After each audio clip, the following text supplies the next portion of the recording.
By now, if you're anything like me, you're already sick of the Thanksgiving leftovers. Once you start piling it on the plate and reheating it, it just turns into you're eating the same thing over and over again. I have some ideas for things that you can do with your Thanksgiving leftovers that converts it into whole new dishes and uses these things in ways that are a little bit more interesting, exciting than just piling it on the plate and reheating it in the microwave. First of all, question of the day. What was your favorite dish this Thanksgiving? Type it into the live chat, type it into the comments. I'd love to hear it. What is the one thing that you'll have again at your Thanksgiving table next year? I'd love to know about it. So what I want to do tonight is outline a few ideas and techniques to convert your leftovers into things that are no longer a boring plate of mush and deliciousness, but just not interesting. So the first thing I want to talk about are dishes that kind of use multiple ingredients from your Thanksgiving table. So when I think of this, I think of something like from the episode Friends, the moist maker. Remember Ross's sandwich that he gets mad? I forgot who ate the sandwich, but I think wasn't it Rachel? No, it was Monica. I don't know. So that's a sandwich where you have the turkey, you have the stuffing, and then he does little the bread soaked with the gravy in the middle. And you basically pile everything on the bread. Here locally, the first time I ever had an encounter with that was a restaurant called the Albany Pump Station. They are a brewery down in downtown Albany, where they made a sandwich. It was on a nice toasty roll. It had some turkey, it had some stuffing, a little bit of cranberry sauce, and melted provolone cheese on it. And what they would do is, not a cranberry mayo, cranberry sauce. What they would do is give you on the side a thing of gravy so you could dunk it into. It was an amazing sandwich. I don't know if it's still on the menu. I really hope it is. I probably could have looked that up before the stream here, but it is what it is. But you can make a sandwich with everything that you had on the Thanksgiving table. Sandwiches are perfectly good. Again, you're kind of just pulling everything into one medium so you could bite into that. The one thing I did today for lunch in kind of the sandwich vein, but a little different, is a Crunchwrap. So what I did was it was more of a quesadilla than a Crunchwrap. 2 flour tortillas. Now, the way I built it, I put a little bit of cheese on the bottom, like a Mexican blend of cheese. I reheated some turkey with a little bit of the gravy in the microwave just for a minute, and I put that on top of the tortilla. I also reheated some of my candied yams, put that in there. I dotted with a little bit of cranberry sauce. And then what I did was took a tortilla, a crunchy tortilla, and then on top of that, a little bit of stuffing, and then a little bit of cheese, and then the other tortilla, and it made like this nice stack of quesadilla. And that was really good. I fried that on both sides and then baked it in the oven, and that was really good as well. You can do a thing like an enchilada.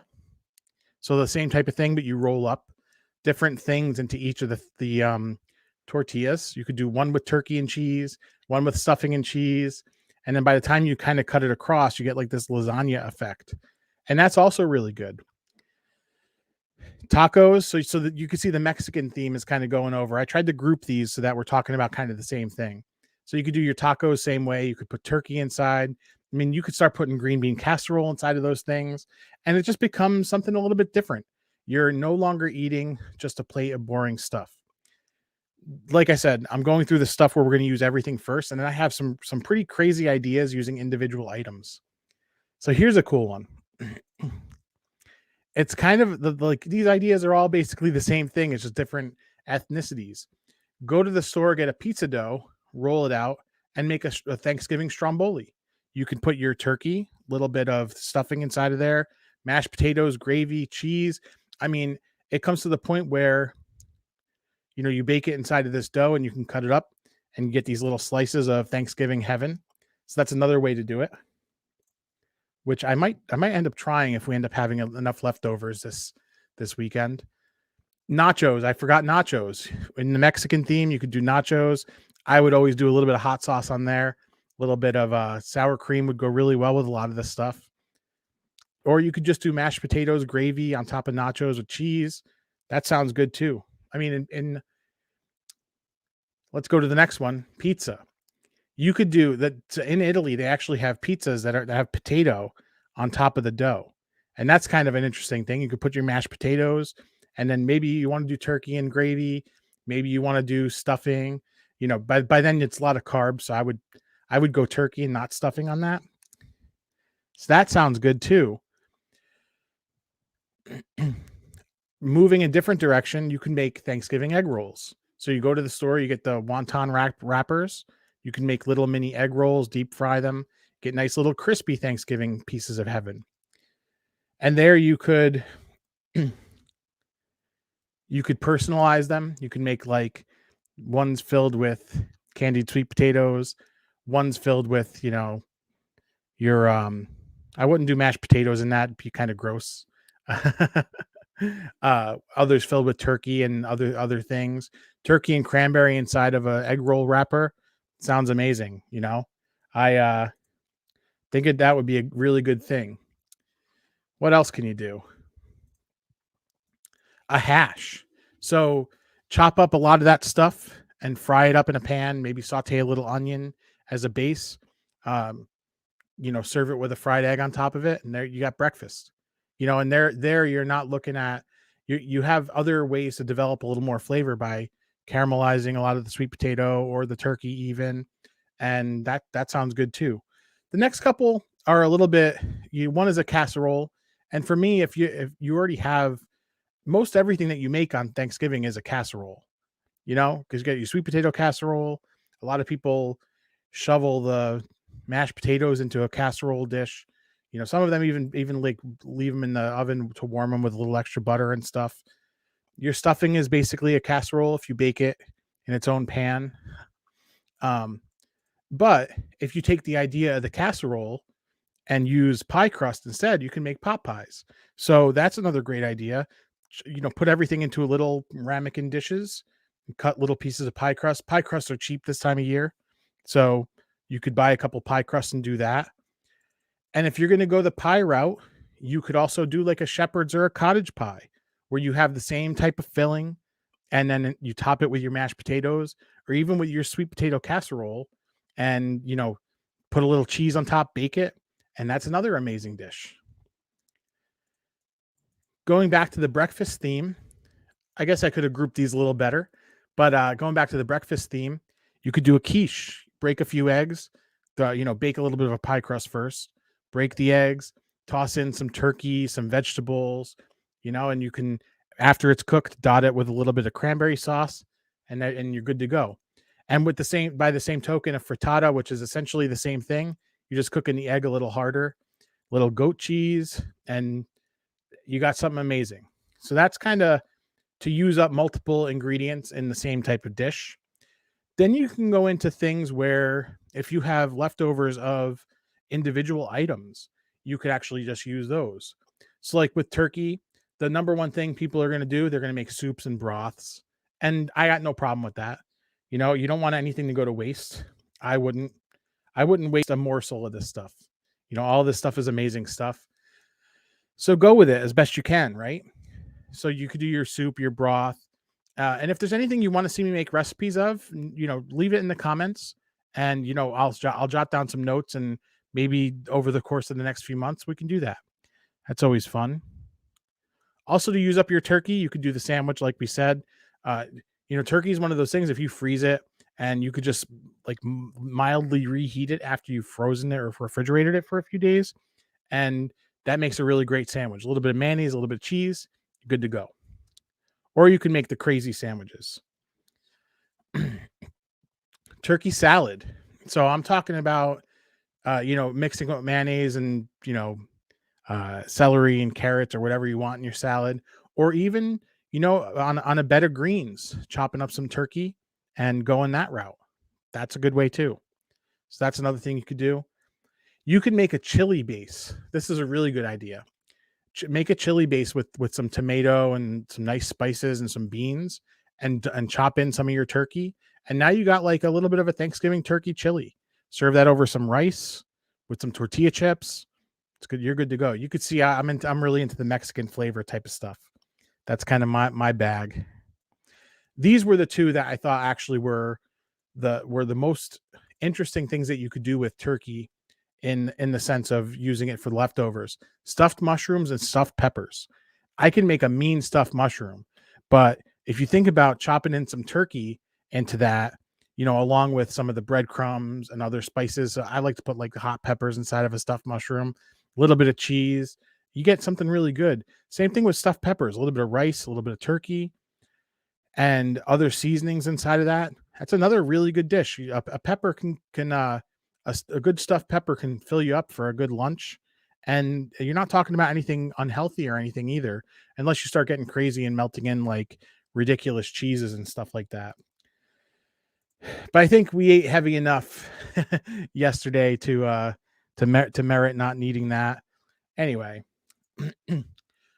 so moving on from the turkey, you have your leftover stuffing, which there's always a lot of leftover stuffing. I don't have a lot of ideas of what you could do with that. I mean, you can make like stuffing balls where you do like a matzo soup, matzo ball soup, but you could do it with stuffing balls. And that's a fine way to do it. But when we get to a certain cooking technique, which I'll get to at the end of this video, that's where it's one thing that I like to do with stuffing that is pretty much a game changer. But then you got your mashed potatoes, and this is kind of a cool thing. You can make mashed potato croquettes. So after your mashed potatoes harden in the refrigerator, if you pull them out of the fridge, add in an egg to them, and then you can form little balls, and then flour, egg, breadcrumb, and fry those, and you get these little potato croquettes, very similar to, if you ever go to a cocktail hour at a wedding, they'll serve you those types of potato croquettes at those things, and that's also a game changer. You've taken boring mashed potatoes and turned them into something incredible. And you can get crazy with it. You can add bacon to those and make like, bacon and cheddar and do like a baked potato kind of thing. Add other things like broccoli to it. It's sky's the limit, and this is just kind of giving you the framework of ideas for what you could do with this stuff. Take these ideas and run with them. I want to hear what you guys do with them. Another way that you can use mashed potatoes is actually in zeppoli dough. So if you Google Neapolitan zeppoli, which are like little fried dough fritters, fried dough, just like you get at the fairgrounds or some kind of amusement park. You can use those mashed potatoes in that kind of dough. You basically dilute it into some water with your yeast and then add your flour. Sometimes you use chemical leaveners in that, like baking soda or baking powder. Baking soda, not powder. That's more for cakes. And then you would fry that and you get these nice little pillows. You can have those either savory. My mom likes to add anchovies into the middle of those, or you can do them sweet with powdered sugar and cinnamon sugar. That's another way to do it. Moving into the candied sweet potatoes, you could take the same croquette idea and do that with those. You mash them up really good, throw an egg in there, roll them into little balls, flour, egg, breadcrumb, deep fry them, and they're delicious. You can use candied sweet potatoes in a sweet potato pie. If that's your thing. Pumpkin pie might be a more winning dish, which I think, that's a matter of taste, right? Sweet potato pie versus pumpkin pie. It may also be a regional thing. Candied sweet potato also work really good as ingredients into either scones or biscuits. Sweet potato biscuits are a thing, or you can make like nice scones. And these are things, if you Google it, I'm sure you'll find something that's at least passable, or just throw it into your normal recipe.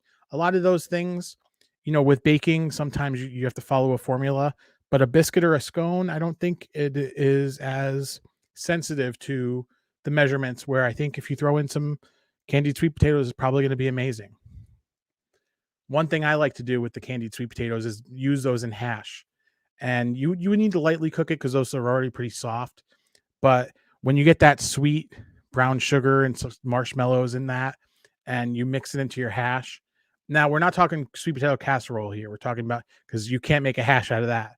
We're talking about candied sweet potatoes that, like your yams that are sliced up. And those are also really, really good. An egg on top of that, so good. Now, here's the crazy one. Now, we get to the green bean casserole. I'm upset this year. I made my green bean casserole and it came out more watery. Like I didn't thicken the gravy enough. I was out here on a live a couple weeks ago talking about all the cool things that you could do, how easy it is to make a green bean casserole. Yeah, I messed mine up. But if you think about it, if you pull out these individual green beans out of this green bean casserole, okay, pull one up with a fork one by one. You have a green bean that's coated in a nice kind of thick, almost batter. So what I would say is take those, roll them in a little bit of breadcrumb and fry them. Shallow fry them, deep fry them, whatever. You basically make like a green bean fry that's already flavored with a little bit of like that what do you call the French fried onions? So you got kind of that little onion flavor in the background. It's going to be a little tedious because you're going to have to take them out individually, but that's something that I might actually try. It ain't going to work with the green bean casserole I made this year because it's so darn watery. But if you think about it, you're halfway there to, a nice battered green bean. So that was the idea that I came up with that I thought was ridiculous. Another thing that if you think about what a green bean casserole is, right? Okay, so you mix cream of mushroom and cream of chicken soup. Normally, that's what it is. Uh, you add some mushrooms and some green beans sometimes. Bake it with the French fried onions on top, right? In essence, you have soup, right? So take your green bean casserole after it's been baked and thin it out with a little bit of chicken stock. Maybe add a little bit of pasta, and now you have like a green bean casserole, almost like a French onion type soup. And I'm sure it's delicious that way. Your green beans are going to be a little soft, but I would say don't just warm it up a little bit. Don't actually like cook it too heavily. So that's another idea that I had with that you can do with this stuff. Cranberry sauce is a difficult one. This year we had both the jellied cranberry sauce as well as the what do you call that stuff? The homemade. Me and Noah made a nice little batch of homemade. We put a little cinnamon in there. It was a lot of fun. But what you could do is make like a cranberry maple syrup. So mix it into some maple syrup and you could put that in your pancakes or your waffles. I mean, cranberry sauce is going to be the one thing there. It's going to probably not spoil as easily as everything else. So now we come to my favorite technique to use for Thanksgiving leftovers. And it uses an appliance that you probably have in your closet that's probably gathering dust. And it's a waffle iron. And this is what I was talking about with the stuffing. You can take that stuffing, most of them as is, and put it on a greased waffle iron and just let that stuff cook and caramelize on the outside. And you come up with this nice crispy like disc, or if you have a square waffle maker, squares or rectangles, or Mickey Mouse faces or Darth Vader helmets, whatever your waffle iron is. And you'll have this really crispy waffle. And you can get crazy with it. You can waffle just about everything on the Thanksgiving table. But I like to do the stuffing and then you top it with a little bit of gravy. And it's like a savory waffle. It is so good. Now, if you're using standard stovetop stuffing, that may end up a little bit dry if you're going to do it that way. So I would say add in maybe an egg and a tiny bit of flour just to bring it together. But essentially, you just want to reheat it on that waffle iron. And I would say let it get a little bit of color. The darker, the better. You get a nice amount of flavor on there. And it is so, so good. But like I said, you can get crazy with it. One year, what I want to do is it's not going to be this year because I can't eat too much of this stuff. Honestly, I'm already feeling like weighed down by the calories of it.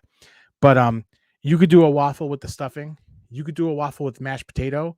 I would say to that, definitely add an egg and some flour, and you get it nice and crispy. Maybe even add a little bit of like Parmesan cheese to that. You got your mac and cheese. Some people have mac and cheese on their Thanksgiving table. You can waffle that. You can waffle your candied sweet potato and it gets nice and crispy and like waffly. And you could stack those up, put a little bit of gravy on top of it, and there's an amazing dish as well. So there you go.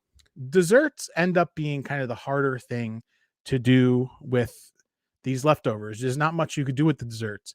But if you scour your local fast food places, you can get some inspiration. And Sonic, they'll blend anything into a milkshake. Apple pie in a milkshake is a game changer. So make yourself a vanilla milkshake or go to Stewart's shop or whatever ice cream stand that you have that's still open this time of year and crush up a little bit of your pies into your milkshakes. And there you go. That's another way to use your desserts. Like I said, we're all eating pretty heavy this time of year, so that might be an extreme case. But you could do like a blizzard, the same type of thing, like a DQ blizzard, where you're not trying to drink it through a straw, but you're actually trying to eat it with a spoon. So it's a little thicker. So that's another way to go. Have you ever heard of? And this is something that I is a little crazy to me. I don't think I've ever tried it, but it's a thing where you can go into a diner and you can order a slice of warm apple pie with American cheese on it. You got leftover apple pie, here's your time to try it. Warm up a piece of apple pie in the oven with American cheese and try it out. Let me know how it is. I'd love to hear it. Not something I would eat. A video I saw earlier this week, because I watch a lot of YouTube as well.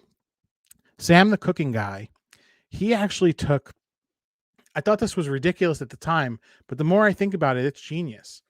He took the filling from the pumpkin pie, he thinned it out with a little bit of cream, maybe it was half and half, and a little bit of red curry powder, and then used that as a sauce for gnocchi. My mind was blown when I saw it. I thought it was ridiculous, but if you think about it, that that pumpkin pie filling is a nice like custard, and it coats. I mean, with gnocchi, it's going to be the heaviest thing you can have, but it's a good way to use pumpkin pie. And then the crust, you can have it in your milkshake.